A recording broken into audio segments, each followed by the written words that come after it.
好，开始。Hello, we are politics. Today we are talking about euthanasia should be legalized. And dying is not a crime by Dr. Jake.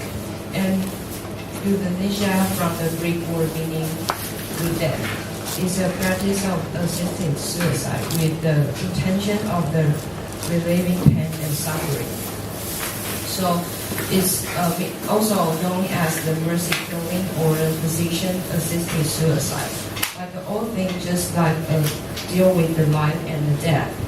It has been a controversial subject of the debate due to it seems infringement of the person's fundamental right to live.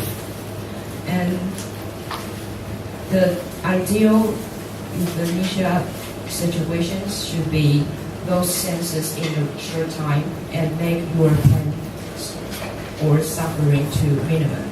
And death is in a peace. Death is in a short time. So we'll pass by to our blog.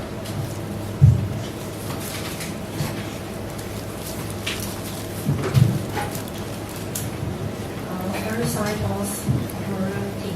For something to be immoral, it would have to violate moral laws and norms. The argument of anti-euthanasia proponents is that euthanasia is immoral because life must be preserved and protected. The preservation of life is, however, subject to the self-determined choice of the person and not the choice of the physician. Euthanasia facilitates the choice making is in fact the compassionate choice and specific to that person involved. It is also important to know that those that argue to preserve life despite the patient being terminally ill and extreme pain are usually not the patients themselves and therefore removed from the consequence of the decision. And the second, harmless, because people will naturally have different interests. It is not uncommon to have conflicts of interest. When conflicts arise, it is the goal of society and the state to ensure the resolution of conflicts without the infringement of fundamental human rights. These rights are protected above all others and their infringement is punished severely. That being said, euthanasia as a choice infringes no such fundamental rights that by its nature is a private affair. Assist suicide involves direct harm and the termination of life only to the individual who has recaused it. One cannot recause euthanasia for another competent person. If this is the case, it will then be a question of murder instead. The pursuit of euthanasia does not restrict or infringe on anyone's fundamental rights and therefore does no harm.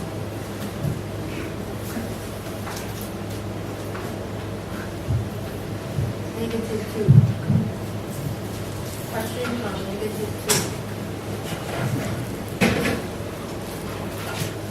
Question or refutation.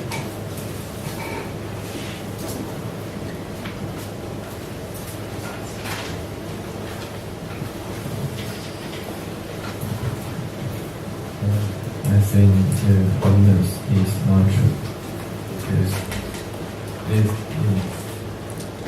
is other way to hurt people let it die. So I think that it is not the moral party.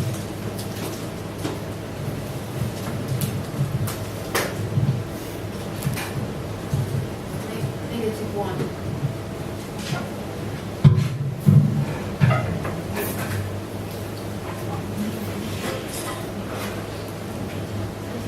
make the introduction. She will make the introduction first and make your turn.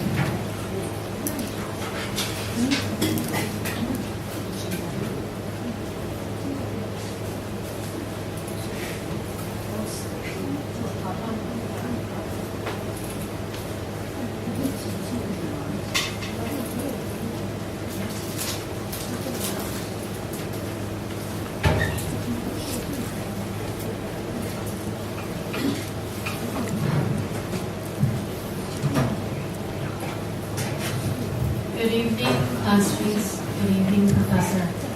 On this debate for legalizing euthanasia, the negative team believes that euthanasia should not be legalized. My fellow classmates and partners will discuss this topic on three different points. The first one will be the medical arguments. The second one will be equal rights for all lives. And the third one will be religious points. Without further ado, I'll bring the microphone to the first speaker for this team.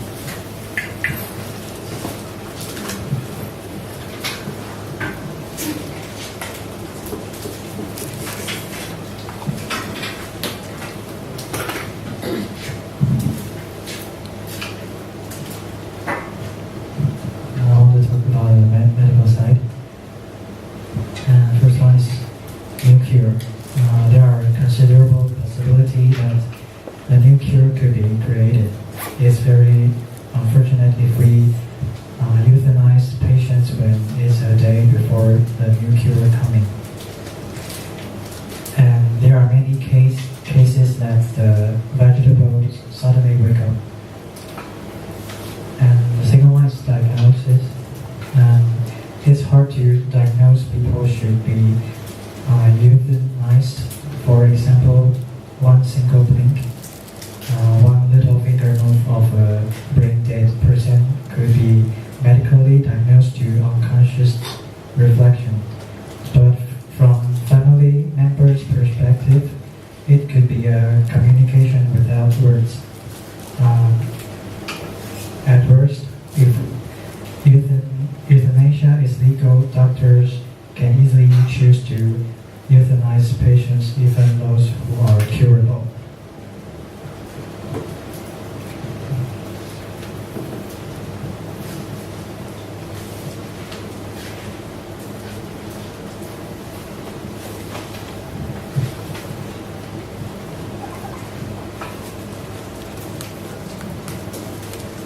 I think your point is good, but I think it is not necessary about the medical part of the illegal euthanasia. Because I think if a patient have the extreme agony, it can be diagnosed to this patient that who is necessary to have to do the euthanasia, because the patient may be so hard to live in this world. About that addition of the patient's disease, and so I think the patient's disease can be diagnosed, and then we can next step can do the euthanasia, and we can talk about his family, his or her family, and the doctor about his situation. Thanks.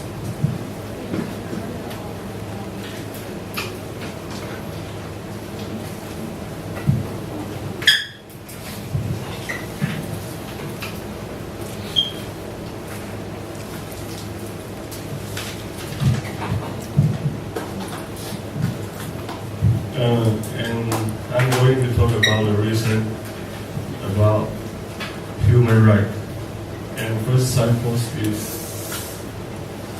right. People have the right to die. Often, the discussion revolves around the right to life.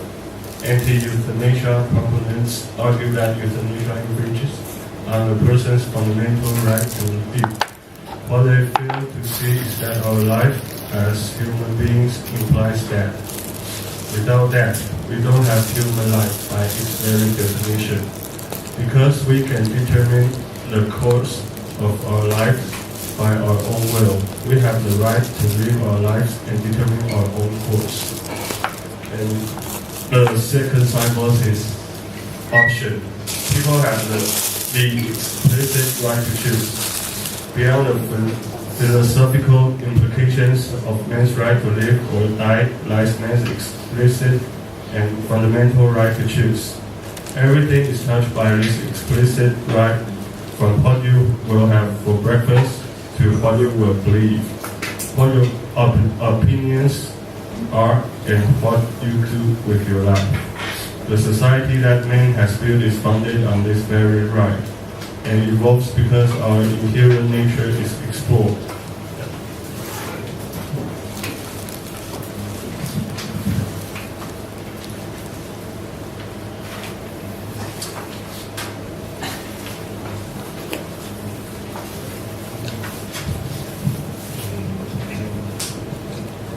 I think is not always true. I think that people have the right to choose they will live or die, but sometimes when they choose die, but their family will feel very sad because I watched a movie, a man who had a car accident and finally he chose the euthanasia, but their family also have the right to choose his life.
Number one is treatment, and second is vulnerable people. Requests for voluntary euthanasia are rarely free and voluntary because the patient with a terminal illness is vulnerable. He lacks the knowledge and skill to alleviate his own symptoms, and will be suffering from fear about the future and anxiety about the effects his illness is having no others. It is very difficult for him to be entirely objective about his own situation.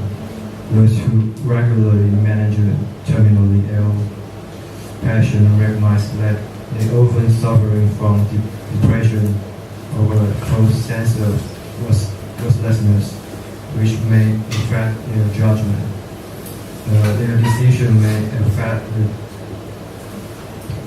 may equally be affected by confusion, dementia, or troublesome symptoms, which could be relieved with appropriate treatment. And patients who on admission say, let me die, usually after ineffective symptom relief, are most grateful that their request was acceded to. And second is other treatment. Voluntary euthanasia is unnecessary because alternative treatment exists. because it's widely believed that there are only two options open to patients with terminal illness: either they die slowly in unrelieved suffering, or they receive euthanasia. In fact, there is a middle way, that of creative and compassionate caring. There is a research in yes, show that virtually all unpleasant symptoms experienced in the process of terminal illness can be either relieved or substantially alleviated by technique already available.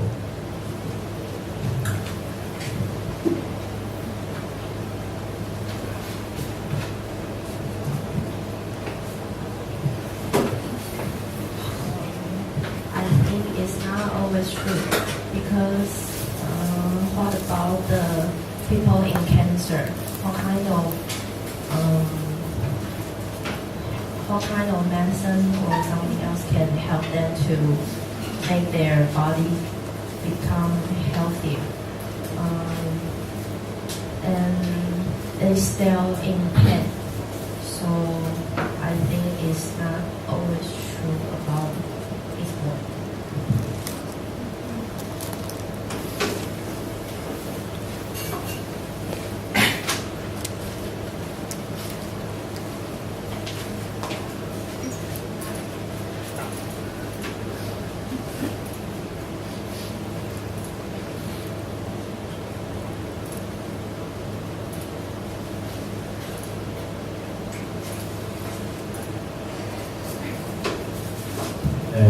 And later I will talk about the life theory of euthanasia can be legal. And I said two parts of this. The first is release. Many arguments opposing euthanasia are based on the premise that the patient's life should be preserved because of the possibility of their recovery. The patients were in extreme agony. Terminally ill patients are using euthanasia to end the suffering where they would have had near impossible chances of recovery. This is not the same as the idea painted by opponent of euthanasia, wherein a patient may have a chance to survive and make a miraculous recovery. And the second part is dignity. Euthanasia protects selfhood and human dignity. Self-determination is one of the key elements that make us human. It is the ability to determine our destiny as individuals and is facilitated by our ability to think for ourselves. Imagine a life where an illness has left you incapable of conducting the basic of life. You are unable to breathe, move, or even think for yourself.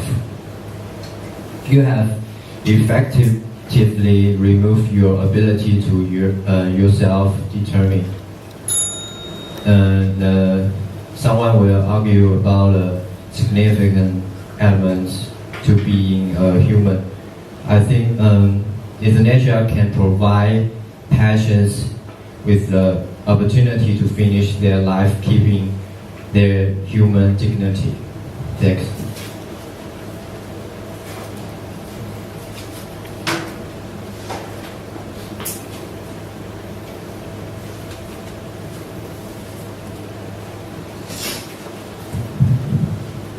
Your point is good, but I think if people can choose to release their pain and protect their dignity, people can choose to suicide easily, and I think that's not a good behavior of good responsible.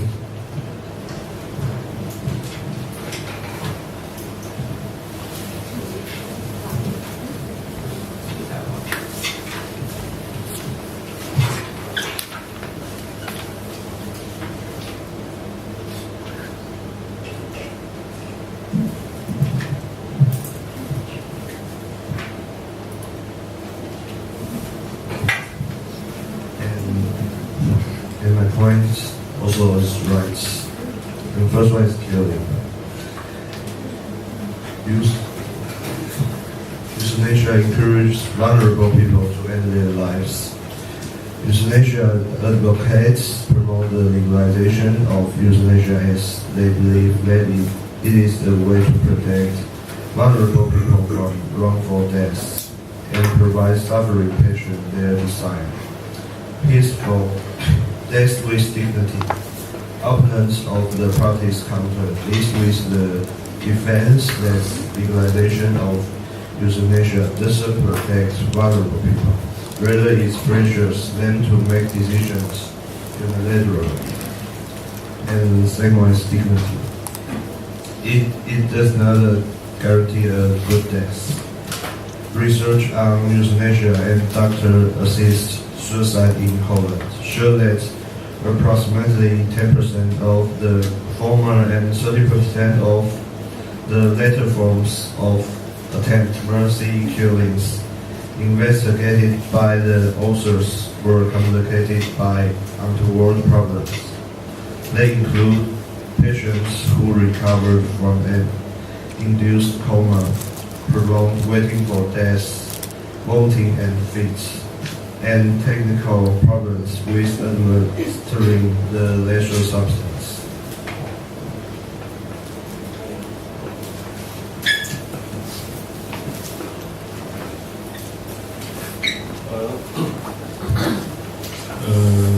I think it's not always true because people can choose they want to live or die. And euthanasia is a word combined with euthanasia. It means a better way to die. So I think it's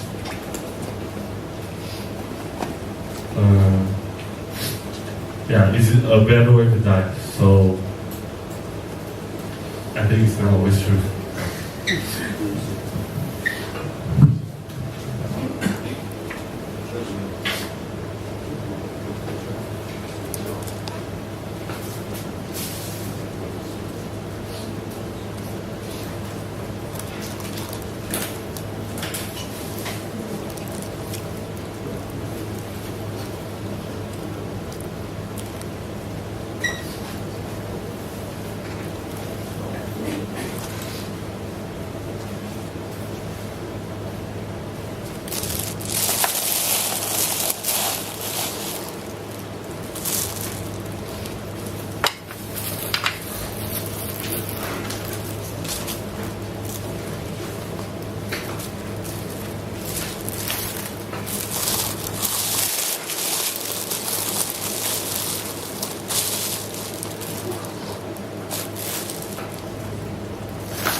So I'm the concluding speaker for the negative team. And excuse the points that were on the PowerPoint because we made some last minute changes to who was going to be speaking today. So I will first summarize about what the affirmative team argued about in this debate. Their first signpost was that euthanasia is not immoral, and it does no harm to others. Maybe not to the patient who just desperately desires to end his or her life, but how about the patient next door who is still fighting for more time to spend with loved ones? He or she now has the pressure of choosing to kill him or herself. Their second point was the right to die, the right to choose to die. Life is precious, and it is against God's will to end your own life. Also, the affirmative team is arguing that people have the right to die, the right to commit suicide. Euthanasia is not committing suicide. euthanasia is making someone else kill you. I ask you, if a miserable man gave you a gun and asked you to shoot him, would you do it? Their last point was that for life, value, and dignity. Life is presented with many struggles, and it is our responsibility and duty to ourselves, our loved ones, and God to overcome it. Euthanasia, or killing yourself, is giving up on life. Where is the dignity in life? I ask the judges to reconsider the negative team's 3 points on why euthanasia should not be legalized. First is the medical. New cures are discovered. Palliative care exists to improve the lives of patients and their families. Death does not need to be an option. Legalizing euthanasia discourages doctors from their most important task, which is to save lives. It gives doctors the power to play God. Would you trust your life, your loved one's life, with a doctor who has the power to end lives? The affirmative team refuted by saying that it is easy to diagnose a life that is too hard to live. However, Netherlands has already drafted a law allowing people who believe that life is complete to choose euthanasia. That is extremely vague and extremely shady, and it is already starting to blur the borders about